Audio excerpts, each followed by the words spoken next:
I woke up to the sound of a woman yelling outside my house, not a scream of fear or frustration, but one of pure, undiluted entitlement. It was the kind of voice that drilled straight into your skull, the kind that made you regret ever moving into a neighborhood with an HOA. Half asleep, I stumbled to the window, rubbing the last traces of sleep from my eyes, only to find a middle-aged woman in a pastel cardigan and oversized sunglasses standing in my front yard, shaking a clipboard like it was a weapon. I had lived here for exactly 5 days. My boxes weren't even unpacked. And yet, I was about to have my first official run-in with Karen. She must have spotted me peeking through the blinds because the next thing I knew, she was marching up my porch steps like she owned the place. The force of her knocking rattled my door, but before I even managed to get it open, she started talking at a speed my half-awake brain couldn't process. "Sir, you have several violations on your property that must be addressed immediately, and as the president of the HOA, I need access to ensure compliance." "Violations?" I blinked at her, barely processing the words. "I just moved in." "What violations are you talking about?" Karen let out a dramatic sigh, the kind people use when they think they're talking to a particularly slow child. "Your garbage bins are not aligned perfectly with the curb. Your lawn has a few overgrown blades of grass. And your backyard fence," she paused for effect, looking over the clipboard, "may not meet HOA standards. I'll need to inspect it." I stared at her, waiting for the punchline. "You need to inspect my backyard? As in enter my private property?" "Yes," she said, like it was the most obvious thing in the world. "It's a requirement for all new homeowners."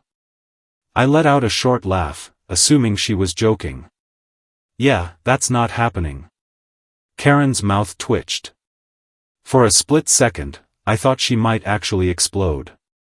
"Sir, these are community rules. If you refuse, I will have no choice but to fine you." I crossed my arms, trying to keep a straight face. "Karen, can I call you Karen?" "That is my name." "Great. Let me make this simple. You're not getting into my backyard. Have a great day." I shut the door before she could respond, but I could still hear her muttering angrily as she stomped down my porch. I thought that was the end of it. I thought she'd move on and find someone else to harass. I had no idea just how wrong I was. The next morning, I awoke to something even more obnoxious than Karen's voice, a bright orange notice taped to my front door, the words, "Immediate compliance required," screaming at me in bold capital letters. I yanked it off and skimmed through the ridiculous demands. Mandatory property inspection required. Failure to cooperate will result in escalating fines and potential legal action per HOA regulations. I let out a dry chuckle. So this was how she wanted to play it? I crumpled the paper into a tight ball and tossed it into the trash. If Karen thought she could intimidate me with a bunch of hollow threats, she had no idea who she was dealing with. Still, I couldn't help but feel a little amused. Was this woman really so obsessed with petty power that she thought she could force her way onto my property? I had barely finished that thought when I caught movement near my backyard fence. Standing on my patio, coffee in hand, I watched as a familiar shape lurked just beyond the wooden planks. Karen. She was peering through a small gap in the fence, clipboard pressed tightly against her chest, taking notes like some kind of deranged private investigator. I took a slow sip of my coffee, savoring the moment before clearing my throat loudly. Karen jumped like a startled raccoon, spinning to face me. "I was just ensuring that your fence is up to standard," she blurted out, not an ounce of shame in her voice. I raised an eyebrow. "From outside the fence?" "Well, yes," she said quickly, "but an in-person inspection would be far more thorough." I took another sip, letting the silence stretch just long enough to make her squirm. "Yeah, not happening." Her face flushed a deep shade of red, her grip tightening on the clipboard. "You're making this unnecessarily difficult. And you're making this unnecessarily weird." She huffed, spun on her heel, and stomped away, muttering about non-compliant residents. I figured that was the end of it. Surely even Karen wouldn't push further after being caught spying on my backyard. But once again, I had underestimated her. That night, long after the sun had set, I heard a noise near my back gate. At first, I assumed it was a raccoon or some other nighttime scavenger, but something felt off. The sound was too deliberate, too methodical. I grabbed my phone and pulled up the live security camera feed. And there she was. Karen. Standing at my gate. Holding a ring of keys. She was fumbling with the lock, struggling to fit the right key into the slot. My blood ran cold. She wasn't just being nosy anymore, she was trying to break in. Without hesitation, I flipped on the backyard floodlight. Karen froze like a deer caught in headlights, keys still in hand. I stepped outside, phone in hand, already recording. "Karen, what the hell do you think you're doing?" She gasped, clutching her clipboard to her chest as if that would somehow justify her trespassing. I have the right to inspect." I took a slow step toward her. "You thought you could just break into my yard at night?" Karen lifted her chin, trying to regain her usual arrogance. "This is standard HOA protocol. We have master keys to ensure compliance." I let out a sharp laugh. "Oh, so standard that you felt the need to sneak around in the dark with a ring of mystery keys?" She scowled. "These are HOA master keys. We have access to all properties for emergency inspections." I folded my arms, glaring at her. "Karen, this isn't an apartment complex. You do not have a right to my property. This is illegal." She scoffed. "It's in the bylaws." I extended my phone toward her, still recording. "Oh, really? Show me." For the first time, Karen hesitated. She flipped through her clipboard, flipping pages furiously, but she had nothing. I smirked. That's what I thought. She snapped the clipboard shut, her voice rising in frustration. "I don't have to justify myself to you. If you don't comply, you'll regret it." I took another step forward, my voice low and steady. "If you ever try to break into my property again, I'll call the cops. And trust me, they'll be way less polite than I am." Karen's face twisted in rage, but for once, she didn't have a snappy comeback. Instead, she turned on her heel and stormed away, her heels clicking furiously against the pavement. I watched her retreat, heart still pounding, anger simmering just beneath the surface. I had put up with her nonsense for long enough. It was time to fight back. The following morning, I stepped outside expecting the usual peaceful quiet of my neighborhood, but instead, I was met with something far more unsettling. Two of my neighbors, an older couple I hadn't even spoken to yet, were standing at the edge of their lawn, whispering. The moment they saw me, they fell silent and quickly looked away, as if I were some kind of pariah. Strange. As I walked down my driveway to grab my mail, I noticed another neighbor, a guy I had waved to a few times, standing with his arms crossed, shaking his head at me. Something was off. And then I saw it. A folded piece of paper sticking out of my mailbox. No postage. No address. Just an anonymous letter. "Your behavior is unacceptable. This is a peaceful community, and your constant defiance of the HOA is disruptive to the neighborhood. Either comply with the rules or consider moving elsewhere. Signed, Concerned Neighbors." I let out a short, bitter laugh. So this was her next move. Karen knew she couldn't win against me alone, so she had weaponized the entire neighborhood. I pulled out my phone and checked the private neighborhood HOA Facebook group, one I had never joined, but could still see public posts from. And there it was. Karen had made a post with my full name and address, warning the community that I was a disruptive resident refusing to follow neighborhood policies. She claimed I was making the HOA's job impossible and threatening the harmony of the community. I scrolled through the comments, feeling my stomach turn. Neighbors I had never even spoken to were chiming in with fake stories, acting as if I were some kind of out-of-control menace. I heard he yelled at Karen during a meeting. My cousin told me he was blasting loud music late at night. He's been acting aggressive toward HOA members. None of it was true. Karen wasn't just trying to find me anymore, she was trying to turn the entire neighborhood against me. I took a deep breath, trying to stay calm. Fine. If she wanted to play dirty, I'd be ready for her. That afternoon, I started noticing small, annoying violations popping up everywhere. My garbage bins mysteriously ended up on the street before pickup day, even though I never moved them early.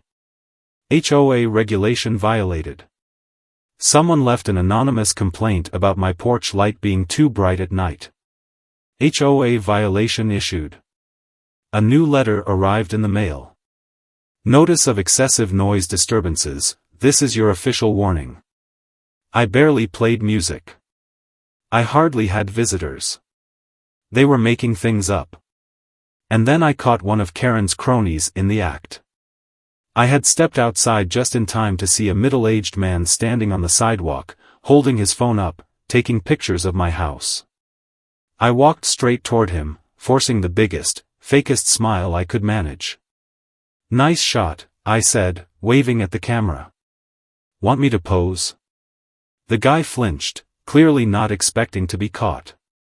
He fumbled with his phone, pretending to be checking something else. "Oh, I was just checking something for the HOA," he muttered. I took a step closer, my smile never fading. "You sure about that? Because from this angle, it looks like you're invading my privacy." He stammered something unintelligible before turning on his heel and speed-walking away, disappearing into his house like a guilty child caught stealing cookies. That was when it clicked. Karen wasn't just harassing me, she was building a case. The fake complaints. The staged violations. The HOA spies taking pictures of my house. She was setting me up for something bigger. And if I didn't do something fast, I had a feeling my next notice wouldn't be about a minor HOA fine. It would be an eviction. I took a deep breath, my mind already working through my next move. Fine. If Karen wanted to play the rule game, I'd play it too. But I was going to make sure I knew the rules better than she did. That night, I sat down at my kitchen table, cracked open a beer, and pulled up the HOA bylaws on my laptop. If Karen wanted to play dirty, I needed to be armed with more than just sarcasm and security cameras, I needed to know exactly what I was up against. I expected to find a long list of petty rules designed to make life miserable for homeowners, but as I scrolled through, something caught my eye. A single, overlooked line buried deep in the document. All property inspections require the homeowner's written consent. I stared at the words, reading them over and over. Karen had been throwing fines and notices at me like confetti, claiming she had a right to inspect my property. But according to the very rules she claimed to enforce, she had never actually been allowed on my property at all. I leaned back in my chair, exhaling slowly. That alone was enough to publicly humiliate her, but I wanted more. If she was this sloppy with HOA rules, how sloppy was she with everything else? I dug deeper, searching for HOA financial reports, meeting minutes, anything that might give me leverage. And within an hour, I hit the jackpot.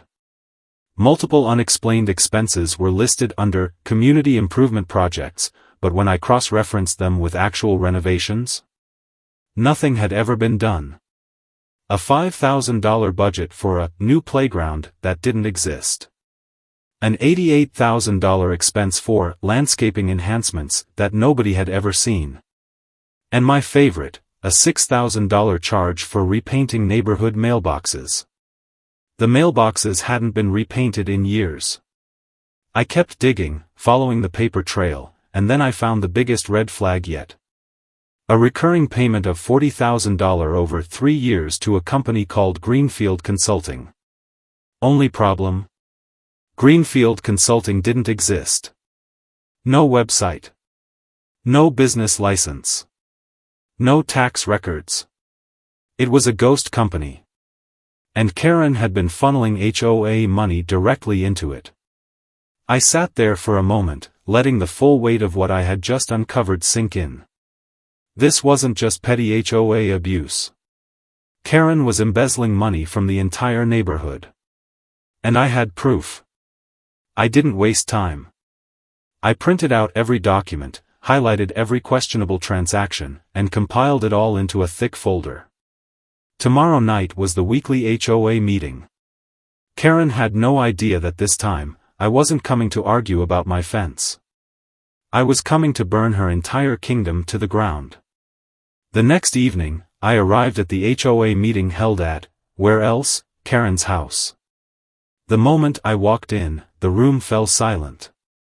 Karen sat at the head of the table, her expression tightening the second she saw me.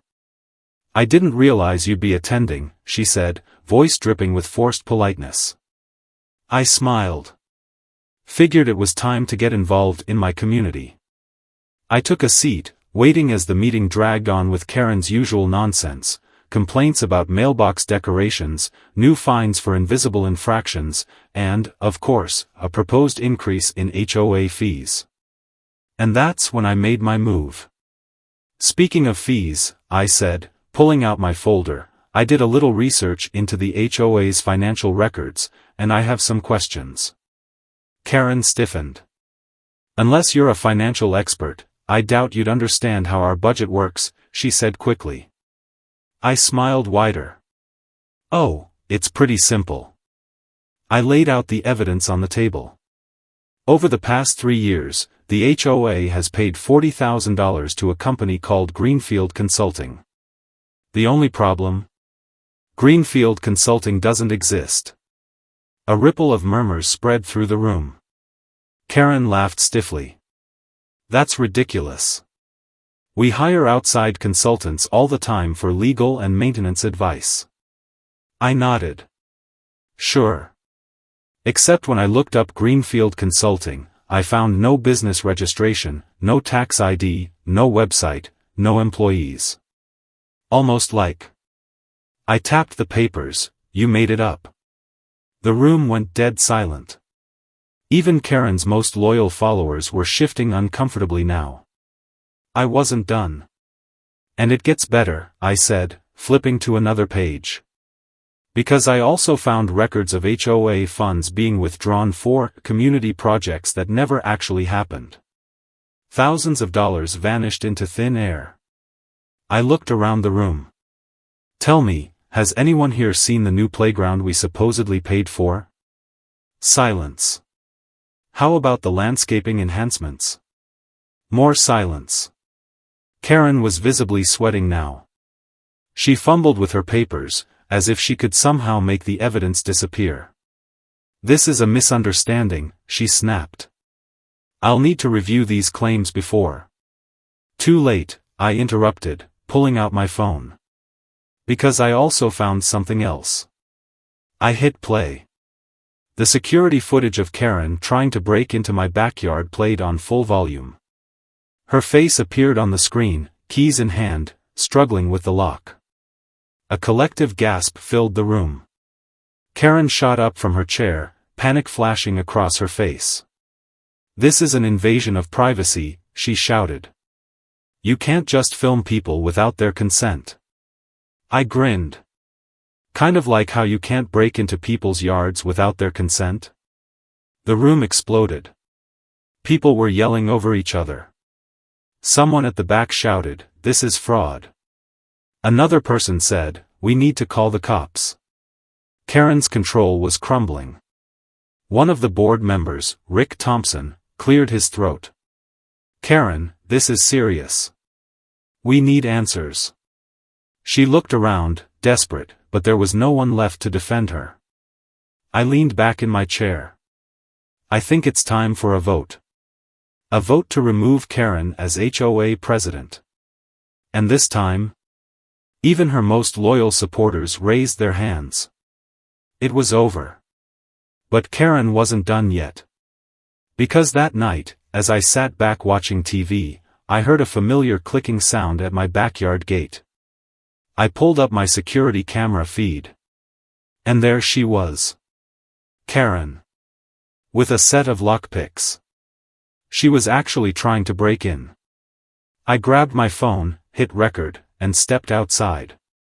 Karen, are you seriously trying to pick my lock? She froze, eyes wide with panic. Then, without a word, she turned and ran. But this time, I had everything I needed to make sure she'd never mess with anyone again. The morning after catching Karen trying to pick my lock, I decided it was time to end this once and for all. I had played defense long enough, reacting to her nonsense and dealing with her manufactured complaints. But after exposing her financial fraud and catching her attempting to break into my property, again, on camera, I had everything I needed to bury her for good. I wasted no time. I turned in all the evidence, the fraudulent expenses, the fake HOA violations, the security footage of her trespassing, to the authorities. By the afternoon, the HOA board had already scheduled an emergency meeting to discuss Karen's immediate removal as president. This time, there was no debate, no excuses. Even her most loyal supporters had abandoned her, realizing that siding with her now meant going down with a sinking ship. By the end of the week, Karen was officially removed from the HOA, banned from ever holding another position. But it didn't stop there. An official audit was launched, and it didn't take long for investigators to confirm what I had already discovered: tens of thousands of dollars had been stolen from the HOA. Karen was hit with fraud charges, and before she could even process what was happening, the legal fees swallowed her whole. And just when I thought things couldn't get better, they did. Karen's house, the same house she had lorded over the neighborhood from, went into foreclosure after it was discovered that she had been using stolen HOA funds to pay her mortgage. She tried to fight it, tried to appeal, but the damage was done. The same ridiculous HOA rules she once used against everyone else. They were now being used against her. Within a month, Karen was gone. For the first time since moving in, the neighborhood actually felt like a neighborhood. No more fake violations. No more HOA spies taking pictures of my house. No more ridiculous fines for things that didn't matter. And to celebrate, I threw a massive backyard barbecue, the same backyard Karen had been so desperate to control. Neighbors who had never spoken to each other before finally showed up, relaxed, free from the constant paranoia of being watched. Someone even brought a cake that read, "Good riddance, Karen." It was a rare moment of true community, something Karen had spent years trying to destroy, all undone in a matter of weeks. As I sat back with a cold drink in my hand, watching people laugh and enjoy themselves, I realized just how close I had come to being another victim of HOA tyranny. But in the end, Karen's downfall wasn't just satisfying, it was a victory for every homeowner she had ever bullied. And the best part? The locks on my gate were still firmly in place. But the real question is, have you ever had to deal with an HOA nightmare or a power-hungry Karen? Share your experiences below, let's see who had it worse.